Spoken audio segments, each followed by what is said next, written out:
Imagine um padre com o crucifixo escondendo um segredo, um palhaço de circo rindo enquanto tanques avançam, e uma prostituta sussurrando informações que valiam mais do que balas.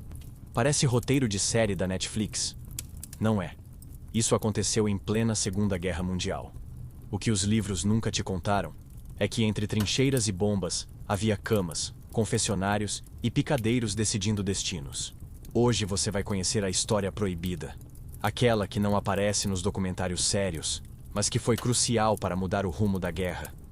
É a parte obscura, sensual e absurda de um dos períodos mais sangrentos da humanidade. Prepare-se para entrar em um mundo de padres infiltrados, circos que enganavam generais e bordéis transformados em quartéis. Antes de começar, já faço o convite. Inscreva-se no canal, deixe o like para que essa história chegue a mais gente e escreva nos comentários de onde você está ouvindo essa narrativa. Assim, criamos juntos uma rede tão poderosa quanto aquelas que resistiram ao terror nazista. Um bordel chamado Estratégia. Ele morreu abraçado a um travesseiro que não era dele, num quarto cheio de perfume barato e cortinas pesadas. Não foi uma bala, nem uma bomba que acabou com aquele general alemão. Foi um sussurro errado, ouvido no ouvido errado, na cama errada. Ironia suprema. Sua última batalha não foi em campo aberto, mas entre lençóis suados e copos de conhaque. E ali, sem perceber, ele entregou mais do que a própria vida. Voltamos no tempo. Na Paris ocupada, os bordéis não fecharam as portas. Pelo contrário, ficaram ainda mais movimentados. Os nazistas, disciplinados no campo de batalha, viravam meninos desajeitados quando entravam em quartos cheios de cetim e promessas. E quem sabia usar isso, tinha nas mãos uma arma mais poderosa do que tanques. Não era pólvora, era sedução. Esses lugares de prazer, ignorados nos livros de história, funcionavam como pontos de espionagem. Era ali que oficiais relaxavam a guarda, falavam demais e bebiam até perder o filtro.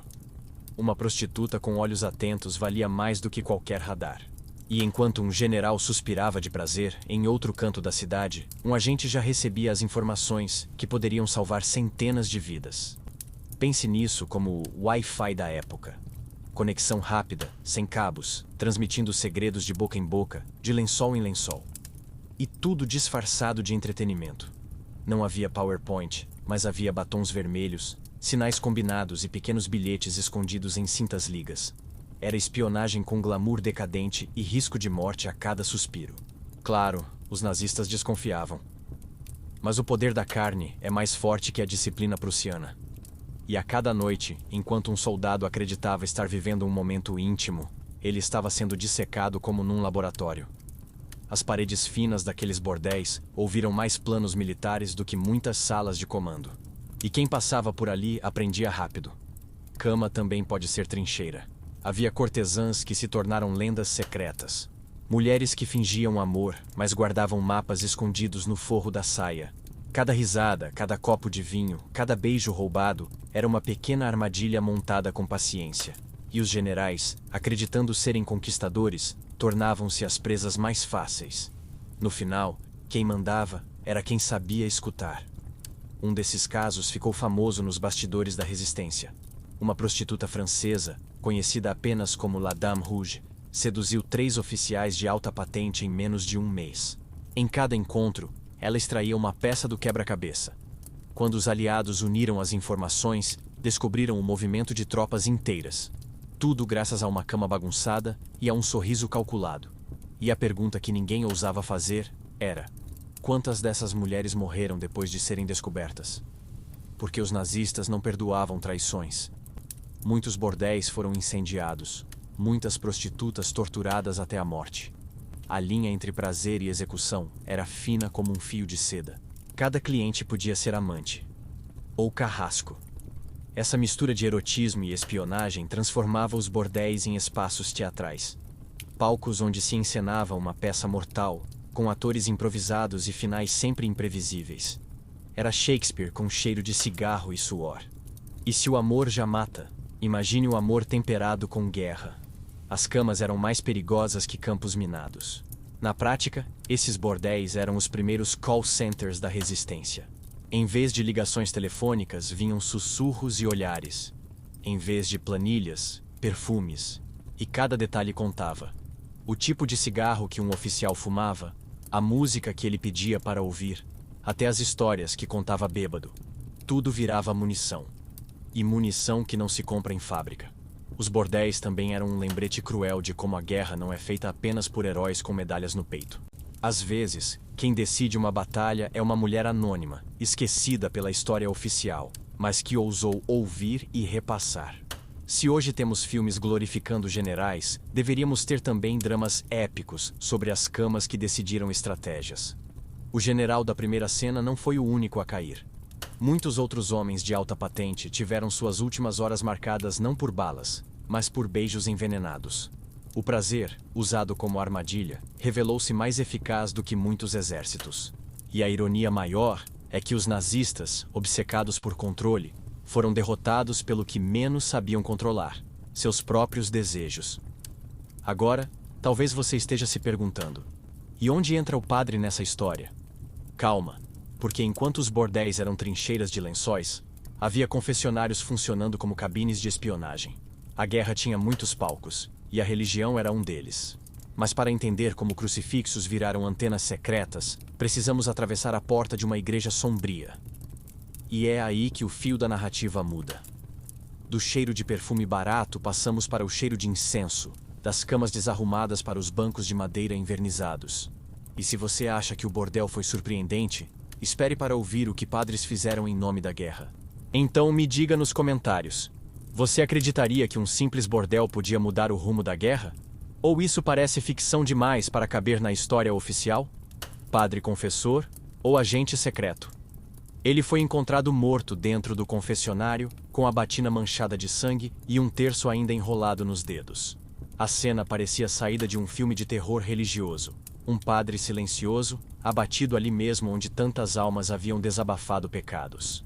Mas o que os nazistas não sabiam é que, antes de morrer, ele já tinha repassado segredos capazes de virar batalhas. Morreu como padre, mas viveu como espião. Voltemos ao início. A guerra não perdoava ninguém, nem mesmo os que carregavam crucifixos. Igrejas na Europa ocupada tornaram-se muito mais do que espaços de fé. Eram cabines de informação, pontos de contato, quase como os antigos telefones públicos da resistência. Quem entrava para confessar nem sempre levava pecados. Às vezes carregava relatórios inteiros escondidos sob o casaco. Os nazistas subestimavam os padres. Achavam que eram apenas homens de fé, frágeis, inofensivos. Mas na prática, muitos sacerdotes transformaram a liturgia em código. Sermões disfarçavam instruções militares, sinais da cruz podiam significar avance ou espere, e até o ritmo dos sinos de uma igreja funcionava como comunicação secreta. Era religião hackeada em tempo real. Imagine assistir à missa numa aldeia ocupada. O padre no altar, a comunidade ajoelhada, e entre o Amém e o Aleluia, havia uma mensagem cifrada que só os resistentes entendiam. Era como assistir a um stand-up secreto, em que só parte da plateia ria porque entendeu a piada. Os nazistas assistiam sem perceber que eram o alvo da ironia. Alguns padres eram mestres na arte do disfarce. Usavam as próprias batinas para transportar documentos, escondiam rádios em altares e guardavam armas em sacristias. Para muitos fiéis, aquilo era apenas devoção. Para quem estava por dentro, era logística de guerra. E se Deus estava em todos os lugares, convenhamos, também estava espionando com eles. A confissão virou uma das armas mais afiadas. Soldados desesperados entravam em cabines escuras, chorando pecados e falando demais. Padres treinados ouviam e sabiam exatamente o que aproveitar. Informação sobre deslocamento de tropas, ordens de oficiais, até senhas militares caíam da boca de homens embriagados de medo e culpa. O demônio sorria, mas a resistência agradecia. É claro que havia risco.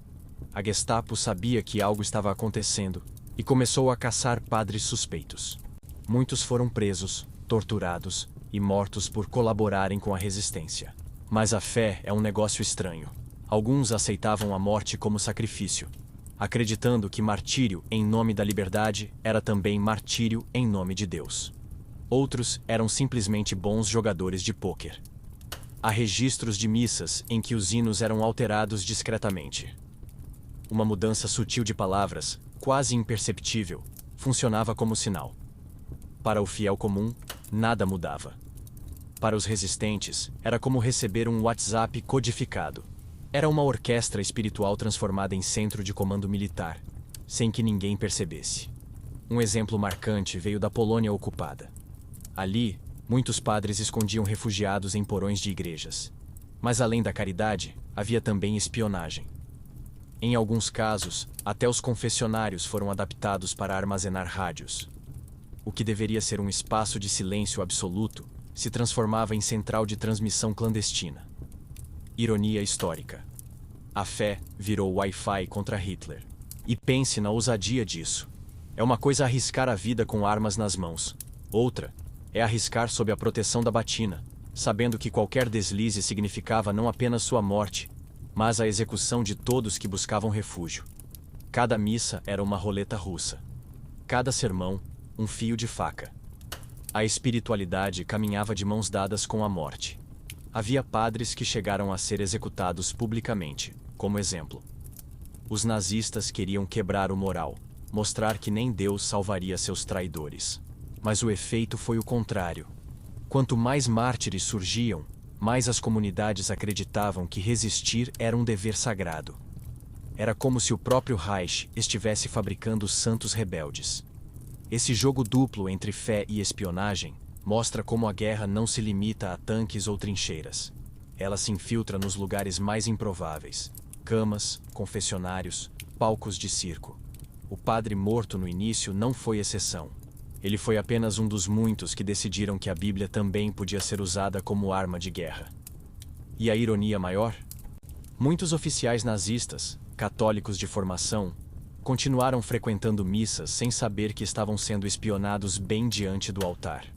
É como pagar ingresso para assistir a um filme e descobrir depois que você era o personagem principal da piada. Nada mais cruel e genial ao mesmo tempo. Do cheiro de incenso, seguimos agora para outro palco improvável: o picadeiro. Porque se os confessionários foram cabines de espionagem, imagine o que palhaços, mágicos e acrobatas podiam fazer quando a plateia incluía soldados armados até os dentes. E é aí que o circo entra em cena. O circo que enganou tanques. A cena parecia surreal: soldados alemães atirando contra tanques que não existiam. O campo de batalha estava cheio de sombras infláveis, máquinas falsas pintadas às pressas, todas criadas por artistas de circo. Enquanto os nazistas desperdiçavam munição, um grupo de acrobatas ria baixinho nos bastidores. Foi o maior espetáculo de ilusionismo da guerra, e a plateia pagava em sangue. Voltemos alguns passos. O circo, antes visto apenas como diversão para crianças, virou arma secreta contra o Reich. Malabaristas, mágicos e cenógrafos descobriram que a habilidade de enganar olhos era mais valiosa que qualquer fuzil. Eles criavam cenários falsos, tanques de papelão, aviões que nunca decolariam. E os nazistas mordiam a isca como espectadores ingênuos de um truque barato. Imagine entrar em um vilarejo e ver ao longe um batalhão de veículos pesados. A tropa recua, calcula estratégias, atrasa seu avanço. Horas depois, descobre que tudo não passava de madeira, tinta e lona. Era como enfrentar um inimigo no videogame e descobrir que você atirou em pixels. Só que aqui, cada minuto ganho valia centenas de vidas salvas. Havia trupes inteiras especializadas nisso. Usavam o picadeiro como laboratório de truques que, mais tarde, seriam aplicados no campo de batalha. Palhaços que antes treinavam para distrair plateias, agora treinavam para distrair soldados armados. O riso, convertido em arma, fez muito mais estrago do que o esperado. Um exemplo marcante aconteceu na França ocupada. Um circo itinerante foi responsável por criar uma falsa movimentação de tropas, espalhando fumaça e barulho de tambores. Os alemães acreditaram estar diante de uma emboscada e recuaram. Resultado: a resistência ganhou dias preciosos para reorganizar-se. Era mágica em estado bruto, só que com consequências reais. E havia um detalhe curioso: muitos desses artistas eram rejeitados sociais, gente vista como palhaços de verdade. O destino transformou os excluídos em heróis improváveis. O que era considerado marginalidade cultural virou ferramenta estratégica. O circo deixou de ser apenas riso. Tornou-se uma farsa mortal contra o Reich. Claro, os riscos eram enormes. Se descobertos, esses artistas eram fuzilados sem julgamento. Não havia perdão para quem ousasse zombar da máquina de guerra nazista. Mas a coragem vinha justamente da irreverência. Quem já viveu de piadas, sabia rir até da morte. E talvez por isso funcionasse tão bem. Os cenários de ilusão incluíam até sons falsos. Artistas imitavam motores com instrumentos musicais, criavam ruídos de marchas com tambores escondidos. Era como se o circo tivesse se transformado na primeira indústria de efeitos especiais de guerra. Hollywood não teria feito melhor. Esse uso de truques e ilusões virou até inspiração para operações maiores dos aliados, como as tropas fantasmas usadas no dia D. O conceito era simples: enganar os olhos para confundir os canhões. E se o Reich era obcecado por grandiosidade, nada mais justo que derrotá-lo com pura encenação. No fundo, era o mesmo mecanismo da arte: suspender a descrença. O público, nesse caso, soldados alemães, acreditava porque queria acreditar. A ilusão parecia mais confortável do que arriscar o confronto imediato. E enquanto eles hesitavam, a resistência respirava. Era teatro mortal, com roteiro improvisado e final incerto. A ironia? Muitos oficiais nazistas tinham levado filhos a circos antes da guerra. Reconheciam os truques, mas, no calor da batalha, caíam neles mesmo assim. Como se o palhaço da infância tivesse voltado para assombrar a idade adulta. Nada mais cruel. A inocência usada como armadilha de guerra. Os palhaços, antes ridicularizados, se tornaram personagens trágicos. Riam por fora, tremiam por dentro, mas seguiam o espetáculo. Afinal, o show tinha que continuar. Mesmo quando a plateia carregava rifles, o picadeiro virou trincheira, e cada truque era uma bala invisível disparada contra a arrogância nazista. Se hoje aplaudimos mágicos em programas de auditório, deveríamos lembrar que, um dia, truques de cartas e fumaça salvaram exércitos inteiros. É a prova de que a guerra não é feita apenas de heróis com fardas reluzentes. Às vezes, quem decide a história é um palhaço pintado de branco, rindo com os dentes manchados de medo. E é impossível não ver a conexão com os bordéis e os confessionários. Todos esses palcos, camas, púlpitos, picadeiros, tinham em comum a arte de manipular. Seja pelo corpo, pela fé ou pela ilusão, o objetivo era o mesmo: derrotar o inimigo sem que ele percebesse. A guerra também foi espetáculo, e os artistas foram protagonistas. E já que falamos de noites de espetáculo, prepare-se para entrar novamente nas sombras dos bordéis. Porque enquanto os palhaços confundiam generais, havia prostitutas que mudavam rotas inteiras, com um sussurro entre lençóis. A noite em que o bordel salvou vidas. O oficial nazista acordou no meio da madrugada com uma faca encostada no pescoço. A mesma mulher que horas antes sorria e sussurrava promessas de prazer, agora o encarava com olhos frios, pedindo silêncio. Ele não sobreviveu àquela noite, mas dezenas de soldados aliados sobreviveram graças à informação roubada entre beijos e gemidos. Uma cama virou campo de batalha, e o lençol, um mapa ensanguentado. Esse episódio, embora quase apagado dos registros oficiais, ilustra a estranha alquimia da guerra. Bordéis que pareciam apenas lugares de fuga, eram, na verdade, pontos de resistência.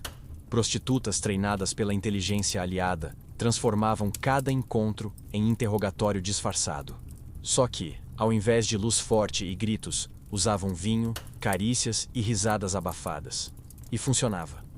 Muitos soldados alemães, embriagados pelo ego e pela ilusão de poder, falavam demais. Entregavam senhas, rotas de comboios, até planos de ataque. Era como assistir a um vilão de filme revelar tudo para o mocinho amarrado. Só que aqui, a mocinha tinha batom vermelho e um punhal escondido na liga da meia. Em uma dessas noites, informações cruciais sobre um comboio de suprimentos foram transmitidas à resistência. O resultado? Uma emboscada perfeita que enfraqueceu as tropas nazistas numa região estratégica. Tudo graças a uma conversa aparentemente banal sobre vinho francês e canções de cabaré. A banalidade se tornava pólvora. O mais cruel é que essas mulheres viviam na corda bamba. Eram consideradas traidoras pelos nazistas e muitas vezes rejeitadas pelas próprias comunidades após a guerra. Heroínas invisíveis, que arriscaram tudo sem medalhas ou desfiles em sua honra. A história oficial preferiu falar de generais com mapas na mão, não de cortesãs com sangue nos joelhos. A noite em que o bordel salvou vidas também mostra como a guerra se infiltra onde menos esperamos.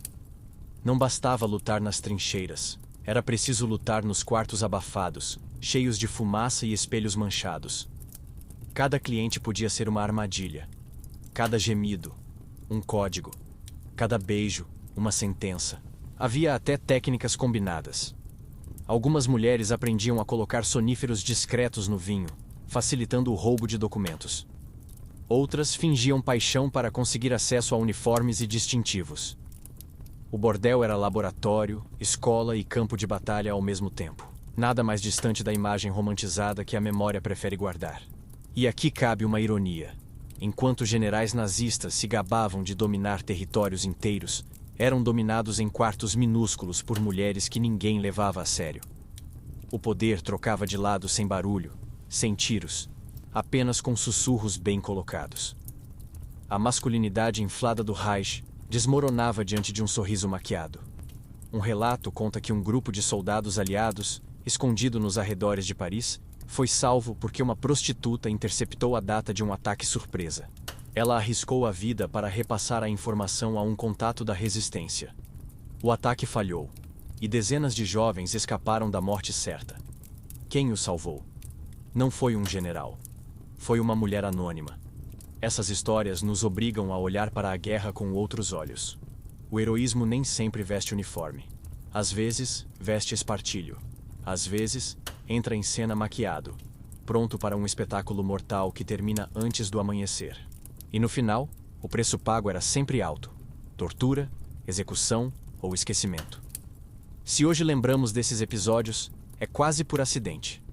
São fragmentos que escaparam da censura do pós-guerra, quando a história precisava ser contada de forma limpa. Mas a verdade é que a sujeira, o pecado e o prazer também tiveram um papel decisivo. E negar isso é negar metade da guerra. A cada bordel incendiado pelos nazistas, uma rede inteira de informações se apagava. Mas também nascia a lenda. Mulheres que viraram mártires sem altar. Sombras que continuam assombrando a versão oficial. Porque no fundo, sempre que alguém fala em estratégia militar, há um fantasma rindo por trás do espelho. E talvez essa seja a ironia mais deliciosa. Hitler, obcecado por pureza, foi derrotado em parte por ambientes que ele considerava impuros. Enquanto ele sonhava com impérios grandiosos, mulheres esquecidas desmontavam sua máquina de guerra com uma taça de vinho e meia dúzia de palavras bem escolhidas. Mas o jogo ainda tinha outras peças. Se nos bordéis a luta se travava entre lençóis, nas igrejas continuava o sussurro cifrado dos padres. E ao mesmo tempo, em picadeiros escondidos, os palhaços tramavam novas ilusões. A guerra era um tabuleiro com peças improváveis, e todas se moviam na escuridão. E a próxima peça desse tabuleiro volta para os altares. Porque se um bordel podia salvar vidas, imagine o que acontecia quando um sermão inteiro escondia códigos que podiam mudar batalhas inteiras. Sermões com código secreto. Na manhã cinzenta, a igreja estava lotada. O padre ergueu a voz no púlpito, e entre glória ao Pai e amém, deixou escapar uma sequência estranha de palavras. Para os fiéis comuns, soava como mais um sermão cansado. Mas para os resistentes escondidos entre os bancos, aquilo era ordem de ataque. Horas depois, uma patrulha nazista caía numa emboscada perfeita. A missa tinha virado munição. Voltemos ao princípio. Em tempos de guerra, até a liturgia podia ser adulterada. Muitos padres usaram os sermões como jornais disfarçados, escondendo instruções dentro de parábolas religiosas. Era como enviar mensagens de WhatsApp em voz alta, mas com criptografia bíblica. Só entendia quem já estava por dentro.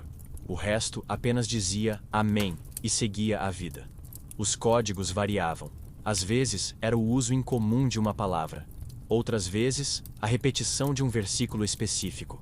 Até o ritmo das orações podia indicar mudanças de plano. O altar se transformava em estação de rádio improvisada, transmitindo sinais para os que sabiam escutar. O inimigo podia estar sentado na primeira fila sem perceber. Houve sermões em que o padre falava sobre o rebanho que deve mudar de pasto. Para a Gestapo, era só metáfora pastoral. Para a resistência, era alerta para mudar a rota de fuga. Era teatro com duas camadas. Um público enganado, outro salvo pela sutileza. O diabo se escondia nos detalhes, mas dessa vez estava do lado certo. Alguns fiéis chegaram a desconfiar.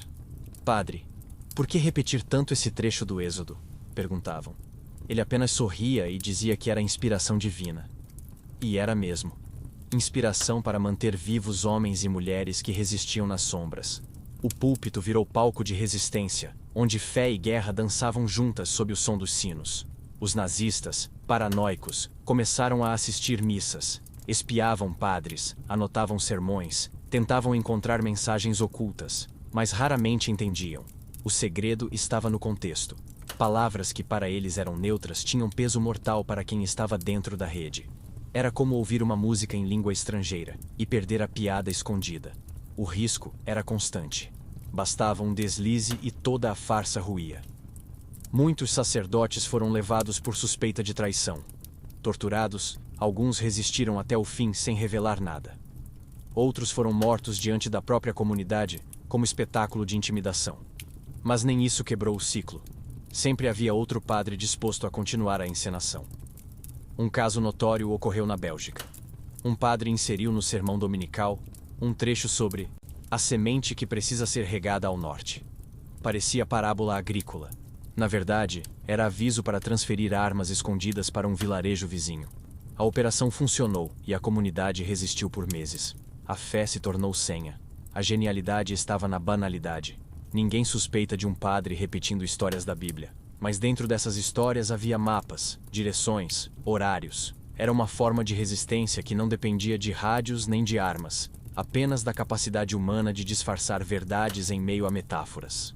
Algo que a religião, convenhamos, já fazia há séculos. E não é irônico? Enquanto Hitler fazia discursos inflamados para milhares, padres discretos sussurravam ordens para dúzias, e ambos moviam exércitos. Mas, no fim, foram os sermões discretos que muitas vezes tiveram impacto mais direto. Era a guerra vencida não no grito, mas no subtexto. Esse uso do púlpito mostra como até os espaços mais sagrados podem ser contaminados pela necessidade. A missa deixou de ser apenas rito espiritual e virou teatro de sobrevivência. Quem ia à igreja buscava salvação, mas saía também com instruções militares na cabeça. Deus e estratégia caminhavam de mãos dadas. Os nazistas jamais admitiriam isso oficialmente. Era humilhante demais reconhecer que sua máquina bélica estava sendo driblada por padres com livros gastos e vozes suaves. Mas nos bastidores havia pânico. Sabiam que perder o controle sobre o imaginário popular era mais perigoso que perder uma tropa. Sermão podia ser mais letal que granada. E assim, domingo após domingo, a guerra se infiltrava entre cânticos e orações. O fiel comum chorava pedindo paz. O resistente saía planejando o próximo ataque. Tudo diante de crucifixos que observavam em silêncio. A dualidade era tão absurda que até hoje parece ficção. Mas era a realidade nua e crua da ocupação. Do incenso e das velas, voltamos novamente ao riso e ao grotesco. Porque se os padres usaram metáforas para enganar o inimigo, alguns palhaços usaram piadas diretas para humilhar generais. A guerra, afinal, também tinha sua comédia macabra. E nela, um palhaço podia ser mais perigoso que um tanque. O palhaço que virou arma psicológica. Ele entrou no picadeiro improvisado com o rosto pintado de branco e uma cartola ridícula. Mas em vez de malabares, começou a imitar Hitler. O bigodinho desenhado com carvão, os gritos exagerados, o braço erguido como uma antena quebrada. A plateia, formada por soldados alemães e camponeses locais, riu sem parar. E foi ali, entre gargalhadas, que um palhaço destruiu o mito do Führer. Voltemos ao início. Em territórios ocupados, artistas de circo sobreviviam entre duas opções: se calar e entreter, ou arriscar e zombar. Alguns escolheram a segunda. Transformaram o riso em arma psicológica. Faziam piadas com a rigidez dos oficiais, ridicularizavam desfiles militares, satirizavam discursos inflamados. Cada piada era um golpe contra a aura de invencibilidade do Reich. O efeito era devastador. Soldados, acostumados a obedecer cegamente, viam seus líderes virarem piada diante de crianças e camponeses. A autoridade se esfarelava no riso coletivo. Era como se o medo, por alguns minutos, fosse suspenso. E quando o medo perde força, a resistência ganha espaço. O palhaço virava mais perigoso que qualquer arma escondida. Imagine a cena. Um oficial alemão tentando manter a postura enquanto o público ria da sua caricatura feita por um bufão desengonçado. Era humilhação pública, um soco no ego travestido de piada. Nenhuma bala foi disparada, mas a moral nazista sangrava diante da gargalhada popular. Claro, era suicídio artístico. Muitos desses palhaços foram presos, torturados ou mortos. A Gestapo não tolerava a mínima sombra de deboche contra o Führer. Mas até a violência reforçava o impacto. Quando matavam um comediante, confirmavam o poder do riso. Afinal, quem precisa silenciar piadas é porque tem medo delas. Há registros de trupes inteiras especializadas nesse tipo de resistência. Elas viajavam, apresentando espetáculos aparentemente inofensivos, mas sempre com alguma sátira escondida. O público entendia as entrelinhas. Os nazistas fingiam não perceber para não perder a pose. Era um jogo silencioso de sarcasmo e coragem. O palhaço virou o anti-herói perfeito. Enquanto os generais usavam discursos inflamados, ele usava caretas. Enquanto o Reich se alimentava de propaganda séria, ele oferecia paródia. Era como colocar um meme no meio de um funeral. Desconcertante, proibido e, justamente por isso, irresistível. Na Polônia, um palhaço ficou famoso por inventar uma marcha desengonçada que imitava o passo de ganso alemão. Crianças copiavam, camponeses riam, e logo virou símbolo de resistência. Os soldados odiavam, mas não conseguiam impedir. A piada se espalhava mais rápido que propaganda oficial. Era TikTok analógico no meio da guerra. Esse uso do humor expõe a fragilidade do nazismo. Se precisavam tanto de propaganda para se manter, bastava uma piada bem colocada para rachar a armadura. O que Hitler não entendeu é que ninguém permanece gigante quando se torna caricatura. O riso é ácido, corrói reputações, destrói mitos, dissolve o medo. Mas havia outro efeito colateral. O povo oprimido, ao rir, recuperava um pouco da dignidade. O riso, mesmo proibido, era um ato de liberdade. Era como gritar, não temos medo, sem precisar de palavras. E naquele contexto, cada gargalhada era também uma pequena rebelião. Os palhaços que ousaram desafiar o Reich não ganharam estátuas. A história oficial preferiu esquecer. Mas seus truques e caretas foram tão eficazes quanto bombas bem posicionadas. Transformaram opressão em comédia e mostraram que até o mais sombrio regime pode tropeçar em uma piada. É curioso pensar que, enquanto soldados treinavam por meses para aprender táticas de guerra, um simples bufão, com meia dúzia de caretas, conseguia desestabilizar toda uma comunidade ocupada. Prova de que nem sempre a força bruta é o que mais assusta. Às vezes, é a fragilidade exposta pelo ridículo. E se nos bordéis as informações eram sussurradas, e nos púlpitos eram escondidas em sermões, no picadeiro eram gritadas em gargalhadas. Cada espaço tinha sua linguagem, sua forma de resistência. A guerra não foi apenas sangue e ferro, mas também sarcasmo, disfarce e zombaria. Do riso coletivo, voltamos ao silêncio íntimo dos lençóis. Porque enquanto palhaços derrubavam mitos no picadeiro, mulheres anônimas continuavam a salvar soldados entre beijos e bilhetes escondidos. O próximo palco é mais uma vez o bordel. Mas agora, com cartas e telegramas passando de mãos em mãos como promessas proibidas. Entre lençóis e telegramas, ele foi encontrado com a cabeça caída sobre o travesseiro, ainda vestido com a farda aberta e o distintivo jogado no chão. Ao lado, um bilhete amassado com palavras cifradas em tinta borrada. Não foi amante quem o traiu, foi a própria língua solta. O segredo escapou entre gemidos e taças de vinho, atravessou paredes de veludo e, no amanhecer, já estava nas mãos da resistência. Morreu dormindo, mas matou sem saber. Voltemos um pouco. Nos bordéis, não eram apenas corpos que se encontravam, eram informações. Entre um beijo e outro, surgiam confidências perigosas. As prostitutas, muitas vezes treinadas para ouvir mais do que falar, transformavam conversas em relatórios mentais. E quando o cliente roncava pesado, o jogo começava. Uniformes revistados, bolsos vasculhados, telegramas roubados. Era espionagem íntima.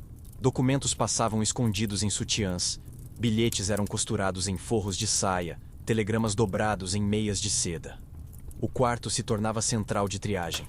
Cada palavra rabiscada num papel podia significar a morte ou a vida de dezenas de soldados. Era como jogar pôquer com cartas marcadas e ninguém suspeitar. Em Paris, havia redes inteiras organizadas em torno dessa prática. Mulheres transmitiam recados de forma engenhosa. Algumas usavam batom em espelhos para escrever códigos antes de apagar com um pano. Outras escondiam frases dentro de cartas de amor aparentemente banais. Para os nazistas, era só drama feminino. Para os aliados, era ouro puro. Imagine a ironia. Homens treinados em academias militares, armados até os dentes, derrotados por envelopes perfumados. Enquanto generais discutiam estratégias em mapas, cortesãs circulavam pelas ruas com informações mais valiosas do que qualquer tanque. Era espionagem invisível, sustentada por sussurros e cheiros adocicados. Claro, o risco era mortal. Muitas vezes, os bordéis eram invadidos de surpresa. A Gestapo sabia que aqueles espaços eram mais perigosos que armazéns de armas. Documentos apreendidos, prostitutas arrastadas para interrogatórios brutais. Mas mesmo sob tortura, muitas guardaram silêncio. A coragem que não coube em soldados coube em mulheres sem nome. Um episódio marcante fala de uma prostituta chamada Mireille, em Marsella. Ela roubou de um oficial nazista um telegrama confirmando a chegada de reforços no porto. Entregou ao contato da resistência, que organizou um ataque antes do desembarque. Resultado: centenas de soldados inimigos mortos sem pisar em terra firme. Mireille desapareceu no mesmo dia. Ninguém sabe se fugiu ou foi pega. Essas mulheres tinham memória fotográfica. Bastava ouvir uma frase para repassar depois com detalhes impressionantes. Algumas decoravam mapas inteiros, apenas observando por segundos. Enquanto os nazistas achavam que tinham comprado uma noite de prazer, estavam pagando por sua própria derrota. A cama era banco de dados, e o corpo disfarce de servidor. Era comum também que essas informações viajassem em cadeia. Uma mulher passava para outra, que repassava a um mensageiro, que entregava ao contato certo. A rede era tão eficiente quanto um serviço secreto oficial, só que operando no submundo. Era a versão boêmia da inteligência militar. O curioso é que muitos clientes nazistas sabiam do risco, mas não resistiam. A tentação era maior que a disciplina. Eles se tornavam cúmplices da própria derrota. Como jogadores viciados, voltavam mesmo sabendo que podiam perder. A fraqueza humana se provava mais uma vez arma imbatível. E aqui está a ironia.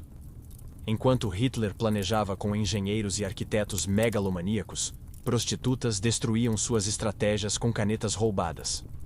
A grandiosidade do Reich desmoronava diante de detalhes minúsculos. Era como ver um castelo de ferro ruir por causa de um bilhete esquecido na cabeceira. Esse entrelaçar de lençóis e telegramas mostra como a guerra se travava em múltiplos palcos simultâneos. Não bastava vencer em campo aberto. Era preciso vencer também nos quartos abafados, onde cada palavra sussurrada podia ser explosão em outra cidade. A guerra tinha cheiro de pólvora, mas também de perfume barato. E quando a informação não vinha em bilhetes, vinha em confissões. Porque, assim como nos bordéis, havia padres ouvindo pecados e transformando-os em relatórios de guerra. O fio que ligava todos esses palcos era o mesmo: a capacidade de escutar. E escutar, na Segunda Guerra, era tão mortal quanto atirar. A cama, o confessionário e o picadeiro, todos funcionavam como centrais de transmissão. Cada um com seu código, seu disfarce, sua forma de enganar. E se nos lençóis o preço era o corpo, nos altares o preço era a fé. Mas em ambos os casos, quem pagava mesmo eram os nazistas. E é justamente nesse ponto que a história escurece ainda mais. Porque os padres que ousaram transformar a fé em arma acabaram caçados pela Gestapo. O próximo palco será mais sombrio. Feito de sangue, tortura e silêncio quebrado por gritos dentro de celas escuras. Padres caçados pela Gestapo. Ele foi arrastado pelos corredores úmidos de uma prisão nazista, com a batina rasgada e o rosto coberto de hematomas. Ainda segurava o crucifixo, mas agora não como símbolo de fé, e sim como último escudo psicológico contra a dor.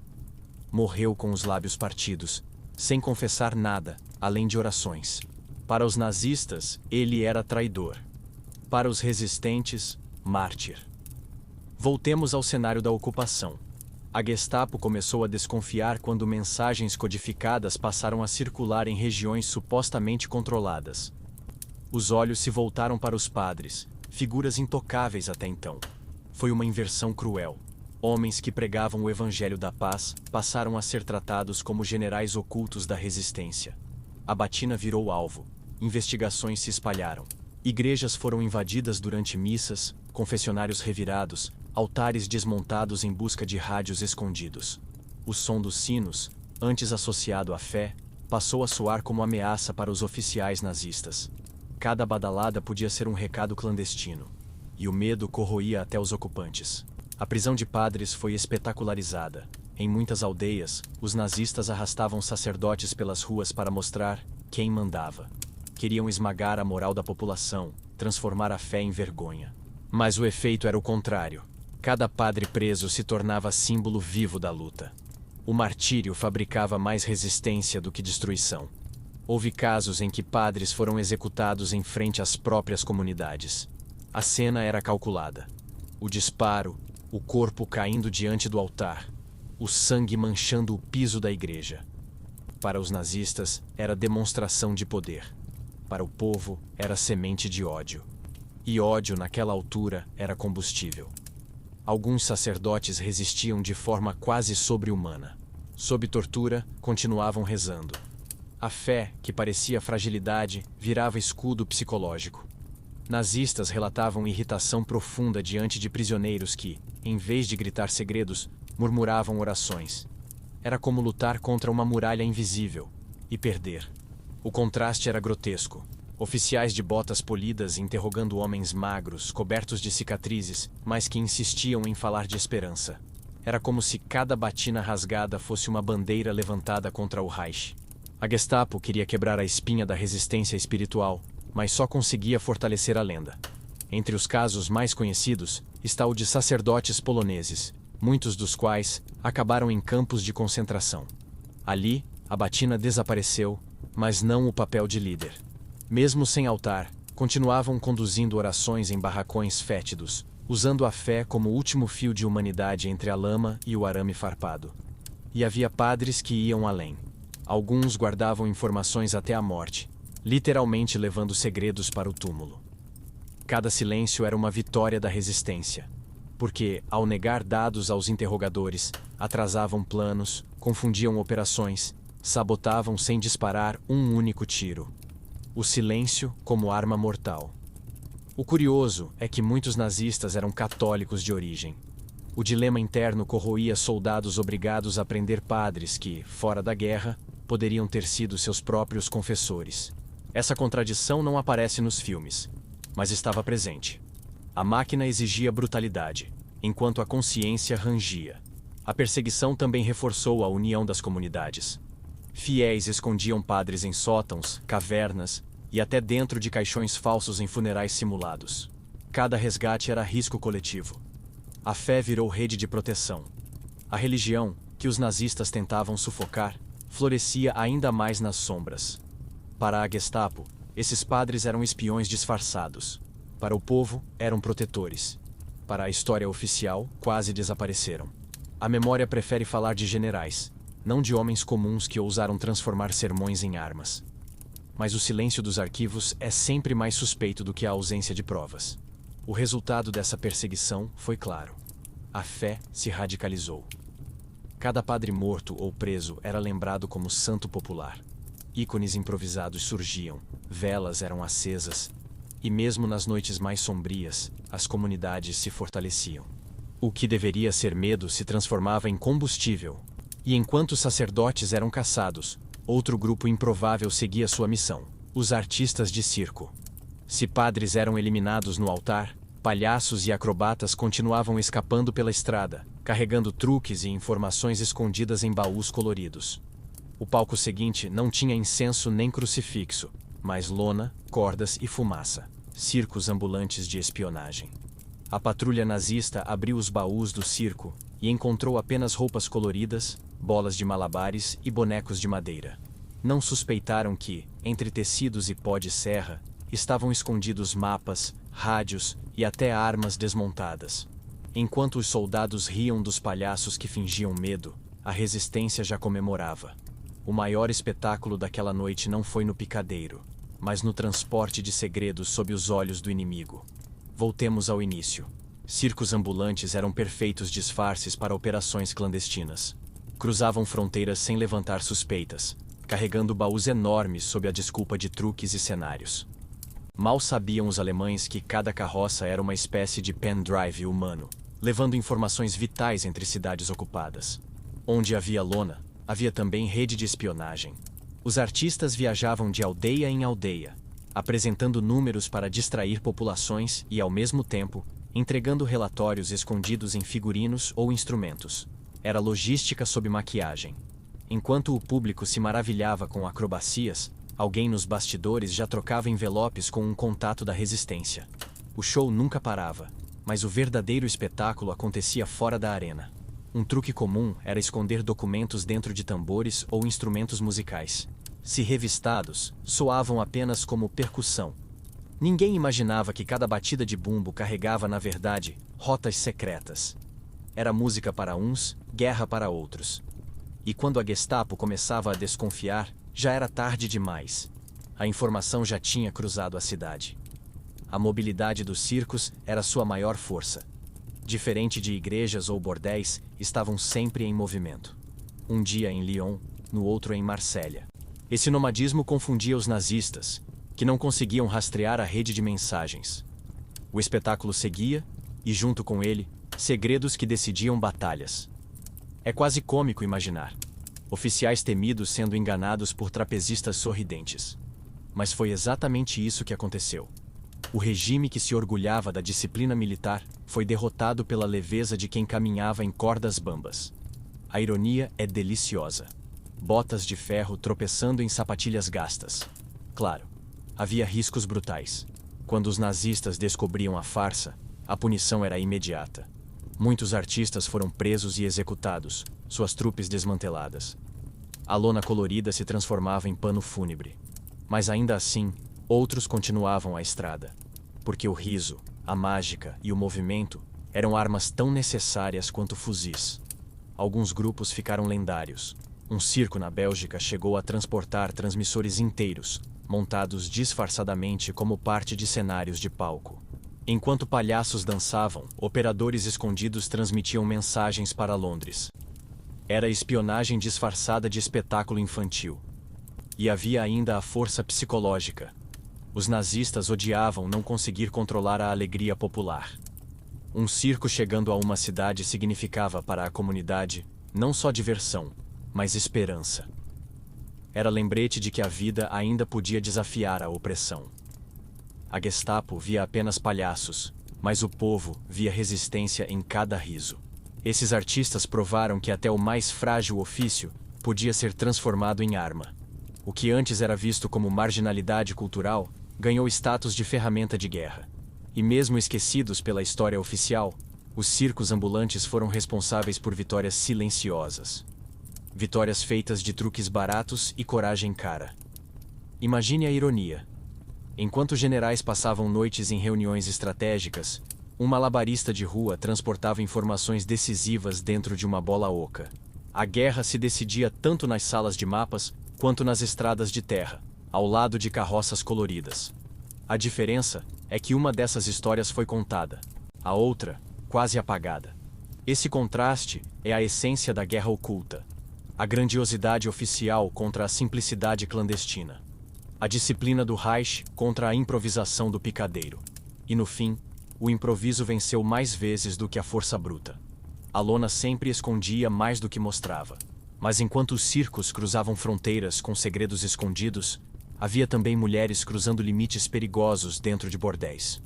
Uma delas, conhecida apenas como a Dama do Bordel, enganou generais inteiros com charme e frieza. E sua história merece um palco à parte. A Dama do Bordel que enganou generais. Ele caiu morto sobre a cama, ainda com a farda aberta e a pistola no coldre. A mulher ao lado, nua e serena, apagava o cigarro como quem fecha uma cena de teatro. No criado mudo, um mapa dobrado, roubado horas antes enquanto o general delirava entre taças de champanhe e falsas promessas. Ela não era amante, era arma. E a história a conhece apenas como a Dama do Bordel. Voltemos ao começo. Essa mulher misteriosa circulava pelos cabarés de Paris ocupada como se fosse apenas mais uma cortesã de luxo. Mas por trás dos perfumes caros e vestidos vermelhos, havia disciplina fria. Treinada pela inteligência francesa, sua missão era simples: seduzir oficiais, arrancar segredos, desaparecer na neblina da madrugada. A dama jogava com o ego masculino. Convencia generais de que eram irresistíveis, ouvidos atentos para suas histórias de bravura. Enquanto eles se afogavam em vaidade, ela pescava informações. Cada detalhe valia ouro: movimentação de tropas, horários de comboios, rotas de suprimentos. O prazer era só disfarce. Seu golpe mais famoso foi contra 3 generais alemães em sequência. Em menos de um mês, arrancou de cada um pedaços de um quebra-cabeça. Juntos, os dados revelavam a posição de uma divisão inteira de tanques. Quando os aliados atacaram no ponto certo, o Reich perdeu semanas de avanço. Tudo graças a uma cama desarrumada. O curioso é que ninguém sabia seu verdadeiro nome. Alguns juravam que era francesa, outros que viera da Bélgica. Havia quem dissesse que ela era uma atriz decadente reciclada como espiã. A incerteza só aumentava seu poder. Virou lenda antes mesmo de desaparecer. Nos bordéis, sussurravam que até o diabo teria medo de cair em seus braços.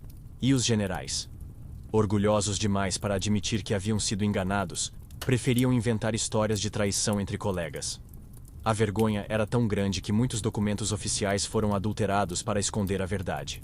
A dama não apenas roubava segredos, roubava também a honra de homens que se achavam invencíveis. Era perigoso demais. Quando a Gestapo começou a desconfiar, bordéis inteiros foram invadidos.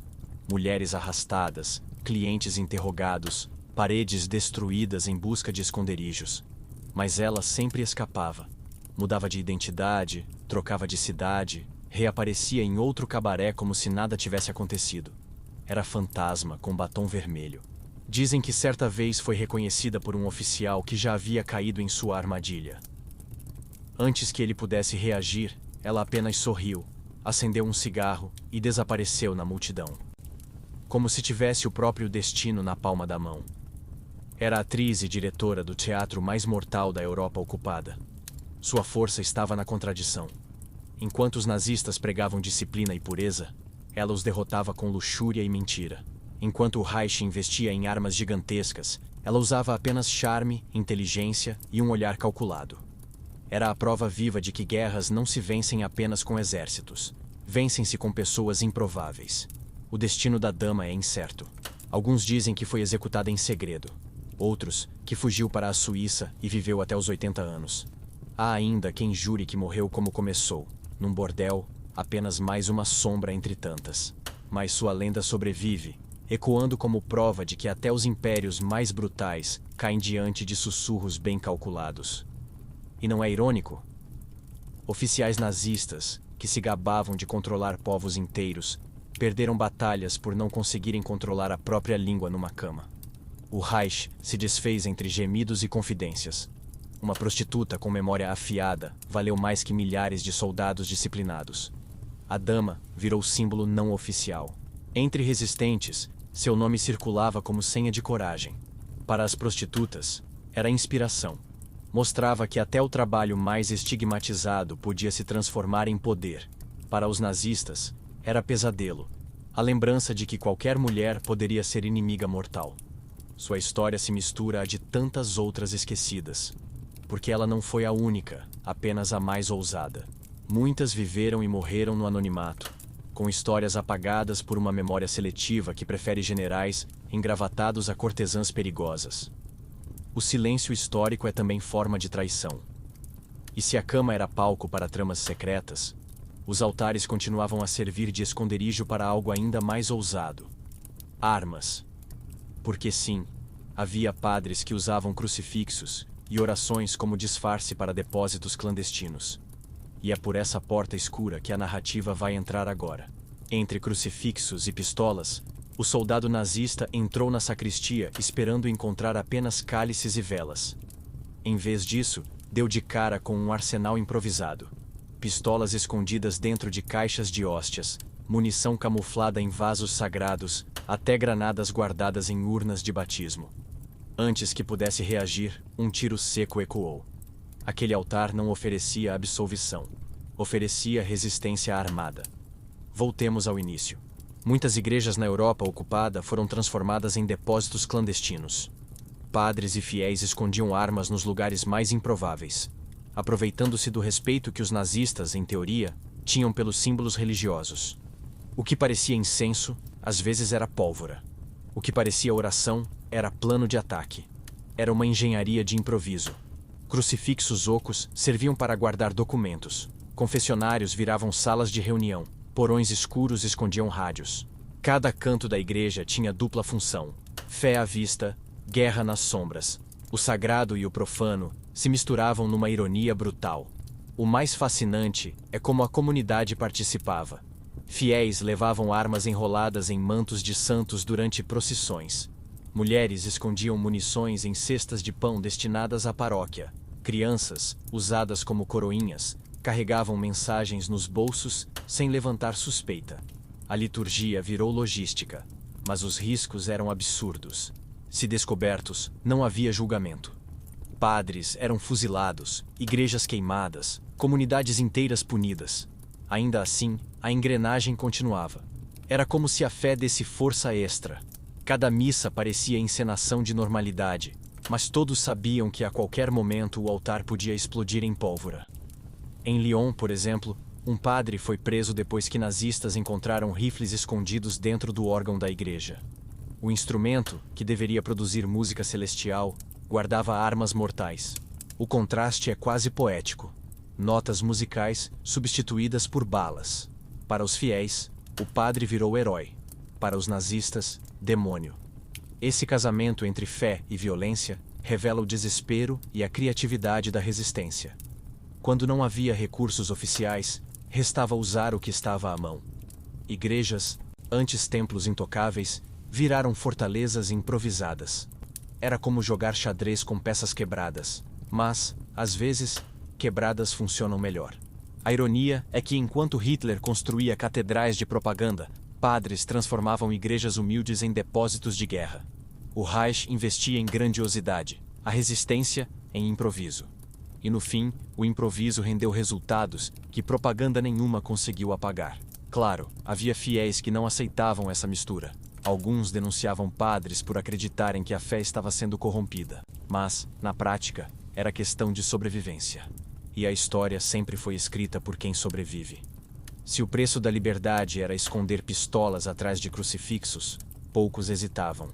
Muitos padres foram torturados para revelar os esconderijos. Alguns cederam. Outros morreram em silêncio. O sangue desses homens misturou-se ao vinho consagrado, criando uma imagem quase bíblica. Mártires modernos sacrificados em nome de uma causa terrena. A linha entre religião e resistência nunca foi tão fina.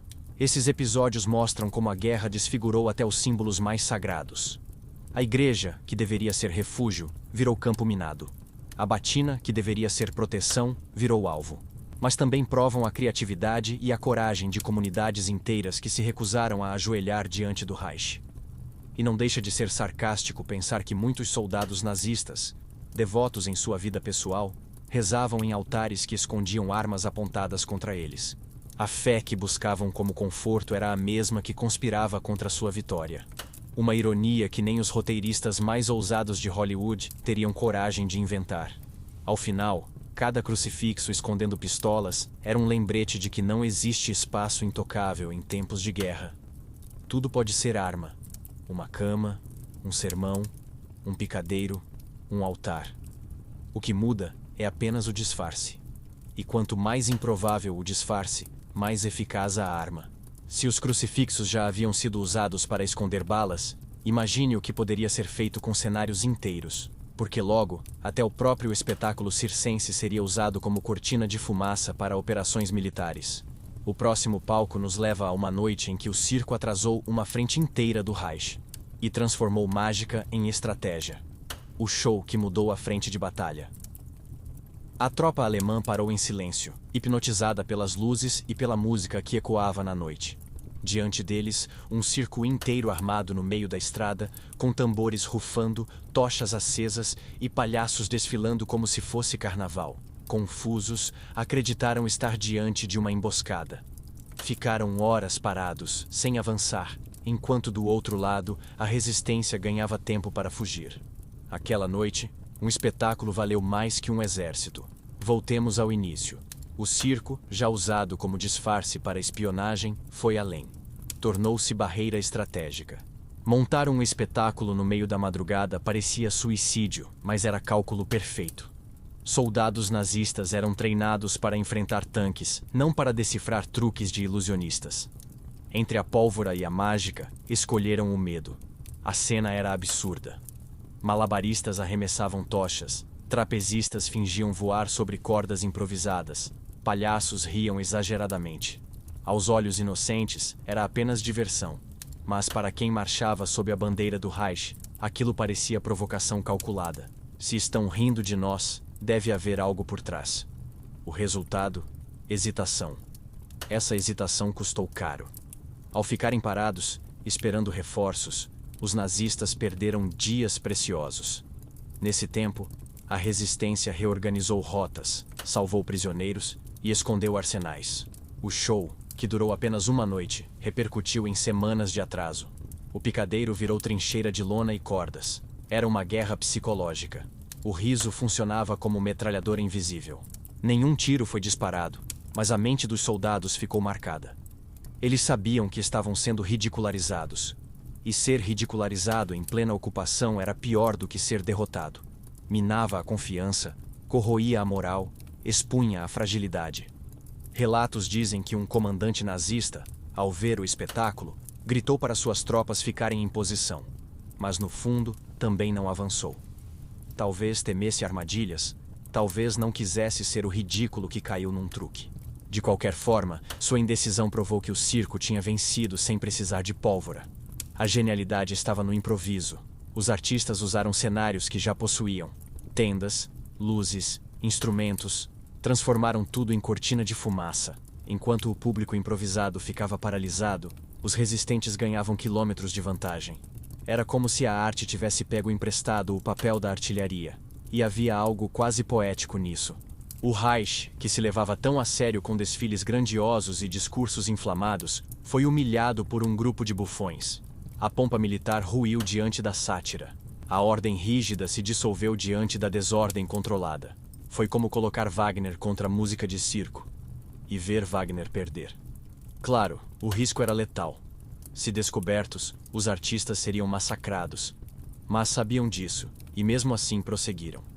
Coragem e ironia se tornaram armas tão afiadas quanto baionetas.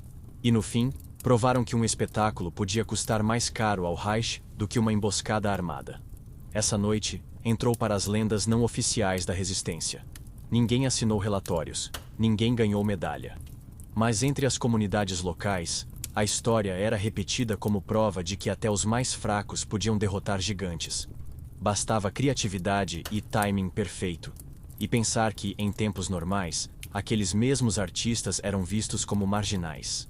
Viviam às margens, entretendo multidões esquecidas. A guerra os transformou em generais improvisados. Não comandavam tropas, mas comandavam risadas. E, ironicamente, risadas paralisaram soldados treinados. A Gestapo tentou silenciar esses relatos. Afinal, admitir que palhaços tinham humilhado a Wehrmacht era insuportável. Mas a memória popular é mais forte que censura. O eco dessa noite atravessou fronteiras, espalhando esperança. Porque se um circo podia parar um exército, qualquer um podia resistir. Esse episódio também mostrou que a guerra não se decide apenas com tanques ou aviões. Ela se decide com símbolos, com medos, com ironias. Os nazistas perderam não para armas, mas para a própria arrogância. Foram incapazes de rir de si mesmos. E isso os matou um pouco naquela noite. E se um circo podia virar trincheira, um bordel também podia virar campo de extermínio. Porque quando os nazistas desconfiaram de traições, queimaram prostíbulos inteiros, transformando prazer em pira funerária. E é por essa porta ardente que a narrativa agora vai entrar. A noite em que bordéis ficaram em chamas. As janelas explodiram em estilhaços, e as paredes cobertas de seda vermelha viraram tochas vivas. Gritos se misturaram ao estalo da madeira queimando, enquanto prostitutas e clientes tentavam escapar pela fumaça. Não houve aviso, nem julgamento. Apenas fogo. Naquela noite, os nazistas transformaram bordéis suspeitos em crematórios improvisados. O prazer foi condenado em praça pública. Voltemos ao contexto. Quando a Gestapo começou a desconfiar da rede de espionagem escondida em casas de prostituição, decidiu agir de forma exemplar. Bordéis foram invadidos, mulheres arrastadas pelas ruas, clientes humilhados. A mensagem era clara: qualquer lugar de prazer poderia se tornar palco de punição. Não havia espaço neutro na guerra. Esses incêndios eram punição coletiva. Muitas vezes, bastava a suspeita de que uma cortesã havia falado demais para que todo o bordel fosse fechado e queimado. Era uma mistura de histeria e demonstração de poder. O Reich queria provar que até a cama, o último refúgio dos homens, estava sob controle do regime. Mas a ironia é que, ao tentar apagar a resistência com fogo, só reforçaram sua chama. Cada bordel queimado virava lenda. Prostitutas mortas eram lembradas como mártires secretas. E para cada casa destruída, outras surgiam nas sombras, mais discretas, mais preparadas. O fogo, em vez de extinguir, multiplicava. Havia cenas surreais. Oficiais nazistas, conhecidos clientes, eram vistos assistindo aos incêndios de lugares onde eles próprios buscavam prazer. Fingiam indignação pública, mas tremiam em silêncio, temendo que seus próprios segredos viessem à tona. O moralismo hipócrita queimava junto com as paredes. Muitos bordéis tentaram se proteger criando fachadas mais respeitáveis. Algumas se disfarçaram de casas de chá, outras de pensões familiares. Mas os rumores continuavam, e a paranoia nazista crescia. A cada nova suspeita, o fogo voltava. Era um espetáculo macabro, em que o palco da sedução se transformava em altar de sacrifício. Relatos falam de mulheres trancadas dentro dos quartos, incapazes de escapar, queimando vivas. Algumas resistiram até o fim, gritando insultos aos soldados que assistiam. Outros relatos falam de prostitutas que, ao perceberem que seriam mortas, destruíram documentos e bilhetes escondidos, garantindo que a informação sobrevivesse mesmo que elas não. Esses incêndios deixaram marcas profundas nas comunidades locais. Para muitos, foram o lembrete de que não havia refúgio seguro, nem mesmo no prazer. A guerra invadia tudo: cama, corpo, fé. Não existia espaço privado. Até o pecado virou campo de batalha.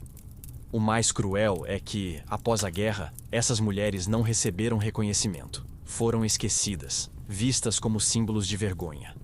Suas mortes nunca entraram em memoriais oficiais. O fogo que consumiu suas casas também queimou seus nomes da história. Restaram apenas rumores e fantasmas. A Gestapo usava os incêndios também como espetáculo. Queria espalhar medo, mostrar que ninguém escapava de sua vigilância. Mas, paradoxalmente, isso só aumentava a resistência. O povo via os bordéis queimando e entendia que o Reich tinha medo até de mulheres com vestidos de seda. E medo, para qualquer ditadura, é sinal de fraqueza. Essas cenas de bordéis em chamas ecoam até hoje como metáfora da guerra. Um regime que pregava ordem e pureza, mas que incendiava corpos e histórias para esconder sua própria sujeira. Uma hipocrisia tão grotesca que parece roteiro de tragédia grega. Mas foi real, vivido por pessoas de carne e osso. E talvez seja esse o maior choque: perceber que, enquanto os generais escreviam tratados militares, a verdadeira guerra se decidia em lugares considerados sujos ou marginais. Bordéis, circos, igrejas. Nenhum lugar estava fora do alcance do conflito. Nenhum corpo estava protegido do fogo. Ao final, os nazistas acreditaram que haviam imposto respeito pelo terror. Mas o que realmente deixaram foi um rastro de lendas e lembranças que alimentaram ainda mais a resistência. O fogo não destruiu apenas prédios, iluminou a verdade que eles queriam esconder. E se os bordéis queimavam, os altares também eram profanados. Porque naquela mesma época, padres transformavam até a última unção em código secreto, avisando aliados antes de morrerem. Do fogo da luxúria, passaremos agora ao silêncio fúnebre da fé. O padre que deu a última unção e o último sinal. O soldado morria lentamente, o sangue escorrendo entre as pedras da rua ocupada. Um padre se aproximou para dar a última unção, tocando-lhe a testa com óleo santo. Para os nazistas que observavam, era apenas ritual religioso. Mas para os resistentes escondidos nas sombras, Aquele gesto significava atacar amanhã ao amanhecer. A bênção virou sentença. Voltemos ao cenário. Padres treinados pela resistência aprenderam a usar até os rituais mais sagrados como códigos. A unção dos enfermos, o sinal da cruz, a escolha das palavras finais, tudo podia ser traduzido em instruções militares. A fé se transformava em manual de guerra disfarçado. E ninguém desconfiava. O poder estava na banalidade. Quem ousaria suspeitar que um padre, ajoelhado diante de um moribundo, estivesse repassando informações? A cena, carregada de simbolismo religioso, era perfeita para camuflar ordens de ataque, rotas de fuga ou alertas de perigo. Cada oração era também recado. Um exemplo marcante aconteceu na Polônia. Um sacerdote visitou prisioneiros condenados à execução. Enquanto fingia rezar, entregou discretamente pequenos pedaços de papel com instruções para a resistência. Alguns foram capturados, mas outros escaparam.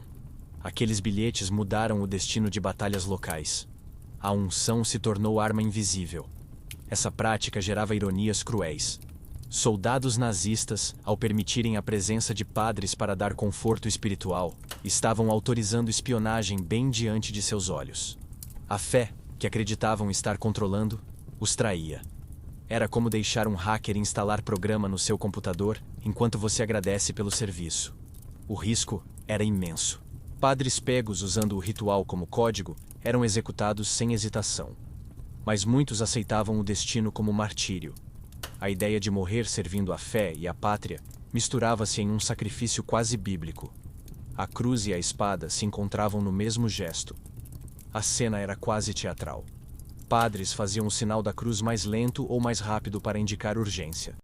Escolhiam salmos específicos que tinham significados escondidos.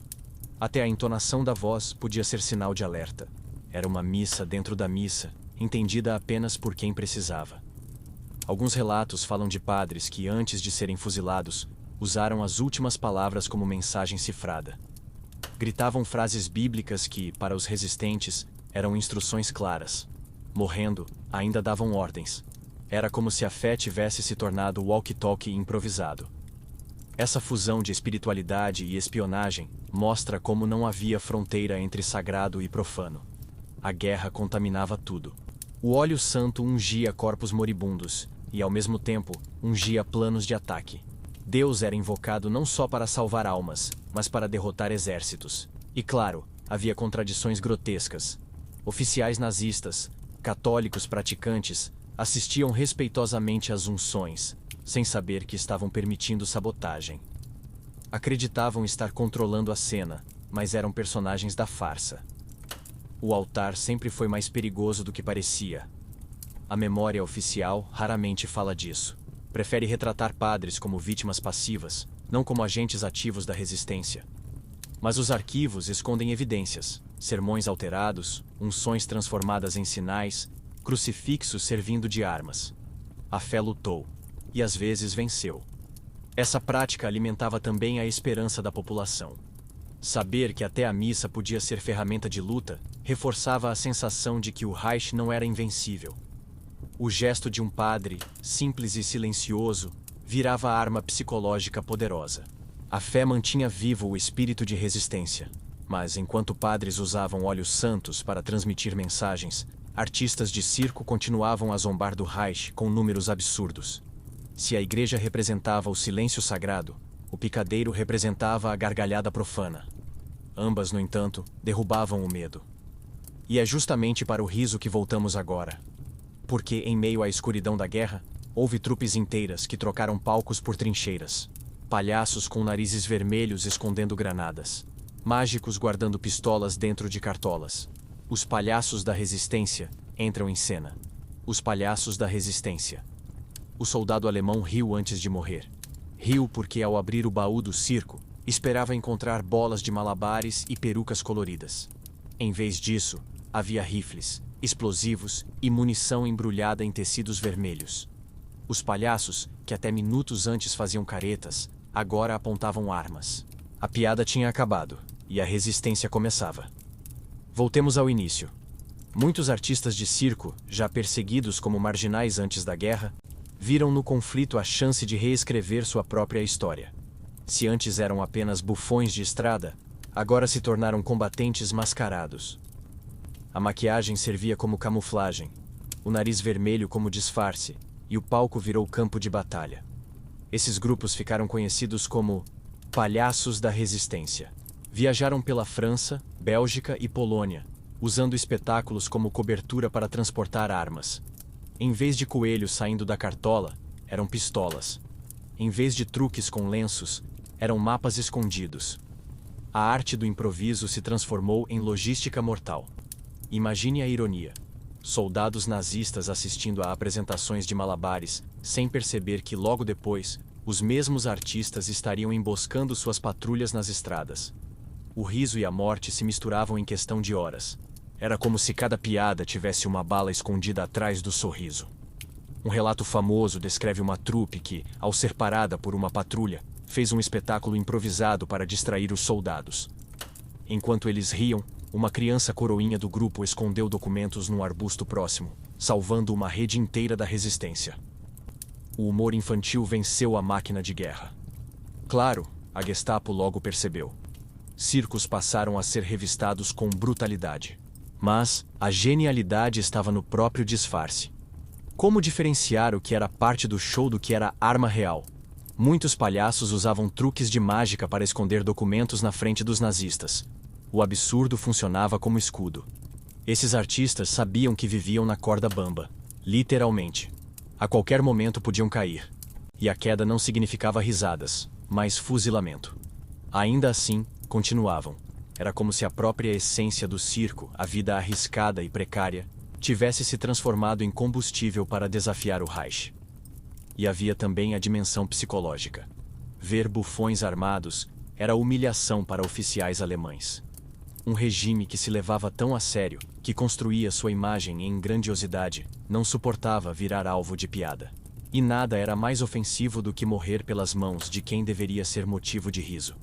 Essas trupes criaram pequenos exércitos informais. Alguns chegaram a treinar camponeses em técnicas de disfarce, ensinando como usar o ridículo como arma.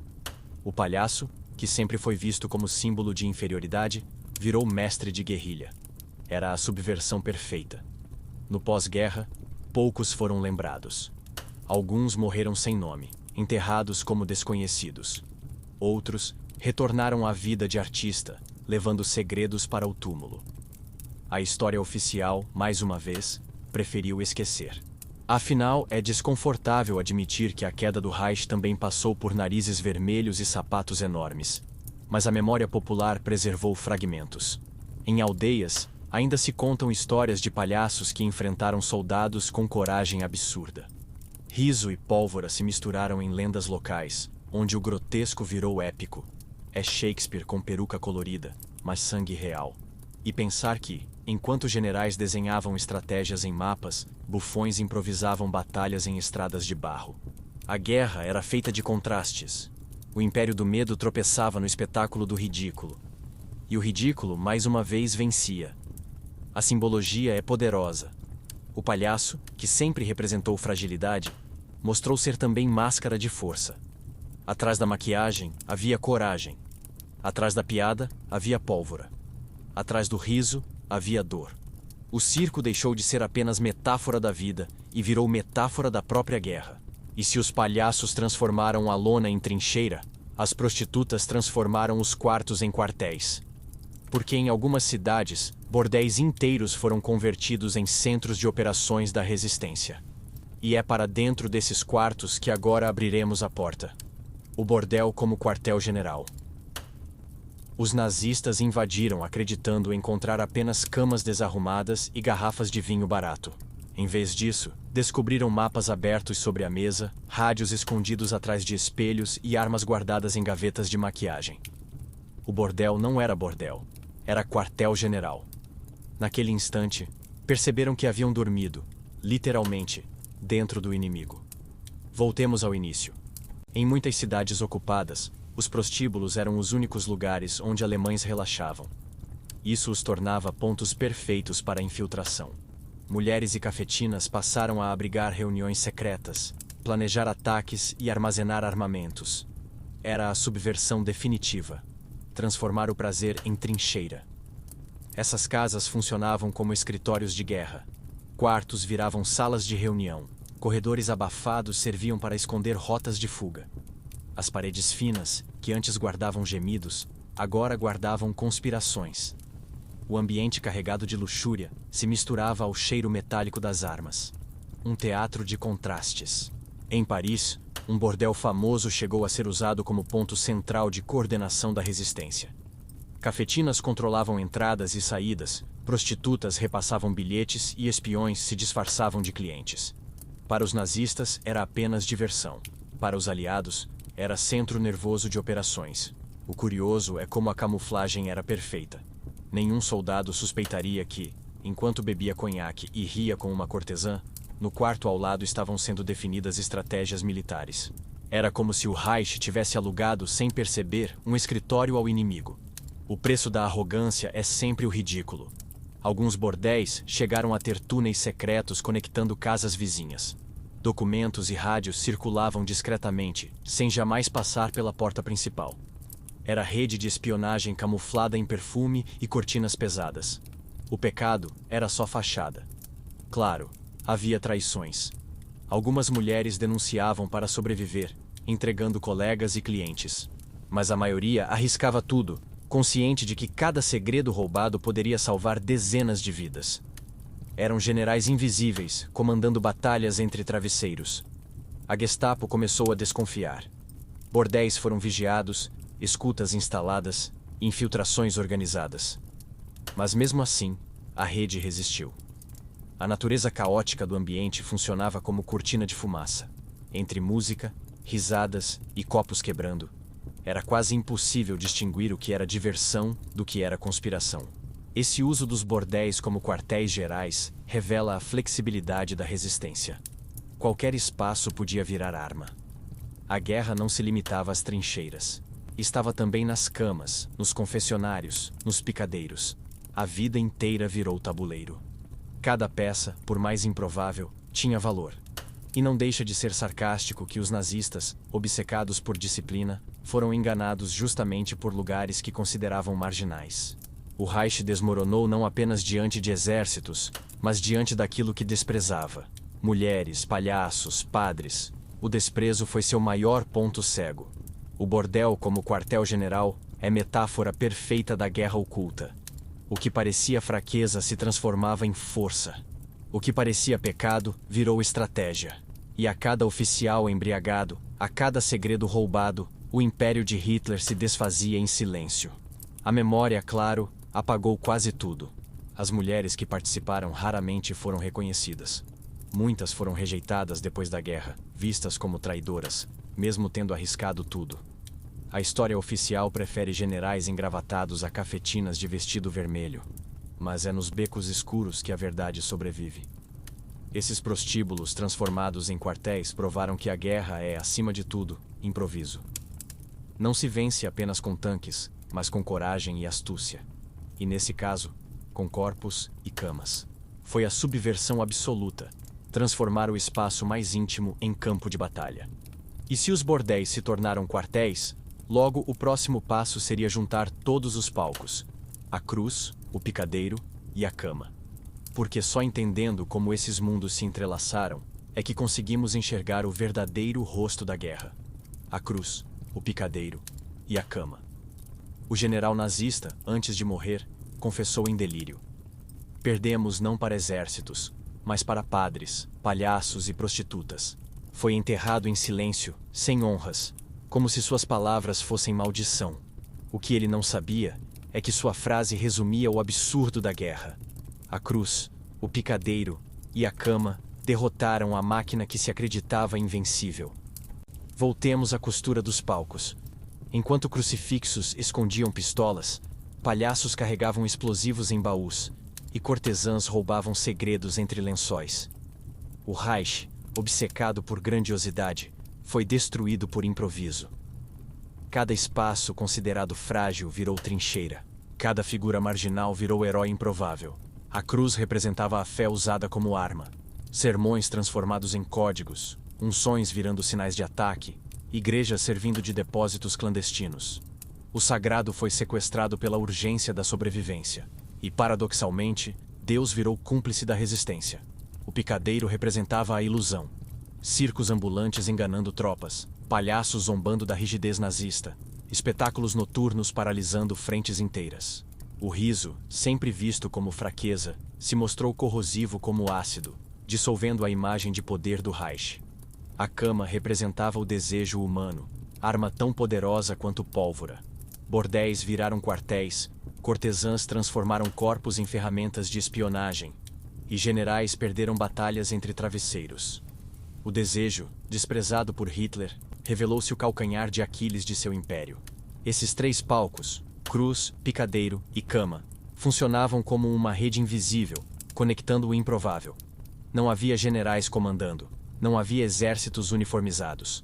Havia apenas improviso, coragem e a certeza de que resistir era possível, até nos lugares mais insuspeitos. A ironia é deliciosa. O Reich, que se vendia como império da ordem e da pureza, foi corroído por tudo aquilo que desprezava. A fé dos padres, o riso dos palhaços, o desejo das prostitutas. Três pilares do humano: espiritualidade, humor e prazer. Derrotaram tanques e aviões. E pensar que, nos livros, quase nada disso aparece. A história oficial prefere falar de Churchill, Roosevelt e Stalin. Mas a história real se escondeu em cabarés enfumaçados, igrejas em ruínas e circos improvisados. A memória oficial esqueceu. A memória popular nunca perdoou. Essas narrativas não são apenas detalhes pitorescos. São lembretes de que o poder nunca é absoluto. Sempre há brechas, sempre há espaços de resistência. E muitas vezes, as maiores vitórias vêm de onde menos se espera. O inesperado é a arma mais perigosa. Os generais nazistas jamais admitiriam que foram derrotados por mulheres de vestido vermelho, padres de batina gasta e palhaços com narizes pintados. Mas a verdade é que perderam para o ridículo, para o desejo e para a fé. Três armas que não cabem em nenhum manual militar. E é isso que torna essa parte da guerra tão fascinante. Ela mostra que a humanidade resiste não só com pólvora, mas com tudo o que tem. Risos, corpos, crenças, truques baratos. A guerra é feita tanto de baionetas quanto de beijos, tanto de hinos quanto de piadas. O general que delirou em seu leito de morte talvez tenha sido o único nazista honesto. Ele entendeu que o Reich não caiu apenas no fronte, mas também nos lugares onde ninguém ousaria procurar heróis. E por isso, suas palavras foram silenciadas. Essa mistura de cruz, picadeiro e cama é a síntese da guerra invisível. Uma guerra paralela, feita de sombras, de códigos, de improviso. Uma guerra que não aparece em manuais, mas que pesou tanto quanto qualquer exército. E agora, para concluir essa costura, falta apenas revelar por que esses episódios foram enterrados pelo silêncio oficial. Porque a história gosta de heróis limpos, e essa parte era suja demais para virar monumento. E é nesse silêncio que entramos no último ato. A história que os livros silenciaram. Os arquivos oficiais foram fechados, relatórios desapareceram, e testemunhas foram esquecidas. A guerra terminou, mas a memória coletiva escolheu um filtro. Heróis engravatados, generais de charuto, discursos triunfais. Nada de padres, prostitutas e palhaços. O silêncio não foi acidente, foi escolha. Uma censura tão cruel quanto qualquer fogueira da Gestapo. Voltemos ao pós-guerra. O mundo queria narrativas limpas, fáceis de engolir. Queria reconstruir monumentos, não bordéis queimados. Queria heróis de farda, não cortesãs com sangue nos joelhos. Queria padres mártires no altar, não conspiradores escondendo pistolas. A história foi maquiada como atriz de Hollywood antes da câmera. Esse silêncio não diminui o impacto, pelo contrário, o transforma em fantasma. Cada missa ainda carrega o eco das mensagens cifradas. Cada circo ainda guarda o riso como arma. Cada quarto escuro de cabaré ainda respira segredos queimados. A memória popular sabe o que os livros não ousaram escrever. É incômodo admitir que o destino de batalhas pode ter sido decidido entre um beijo e um sussurro, entre uma piada e uma gargalhada. É mais fácil acreditar em tanques e discursos do que em truques baratos. Mas a verdade raramente é confortável, e talvez seja por isso que foi enterrada. A ironia é que, ao tentar apagar essa parte da guerra, criaram ainda mais mistério. O proibido sempre atrai. O não dito sempre provoca. Cada lacuna histórica vira convite para especulação, e cada rumor se transforma em lenda. A história oficial quis calar, mas o silêncio grita. Essas sombras revelam algo maior. A guerra nunca é feita apenas pelos que aparecem nas fotos. É feita também pelos anônimos, pelos esquecidos, pelos improváveis. A verdadeira história se esconde nos becos, nos palcos improvisados, nas camas desarrumadas. Lá, onde ninguém ousa procurar. E é justamente esse lado que nos obriga a olhar o passado com desconfiança. Porque se os livros ignoraram padres, prostitutas e palhaços, o que mais foi apagado?